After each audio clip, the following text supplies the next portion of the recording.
Oh, what happened? It's on fire. As soon as the plane landed, we smelled this weird, like, burning plastic smell, and then everybody started screaming and saying there was a fire. So I was just holding my breath and just barely breathing and trying to get out of there as fast as I could. Well, there's people, yeah.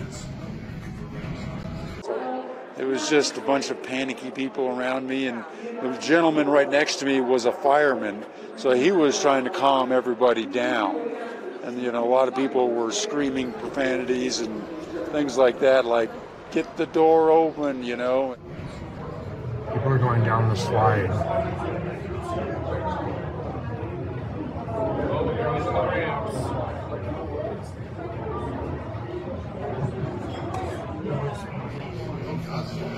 Oh my gosh. Those must be passengers. Yeah, it's gotta be.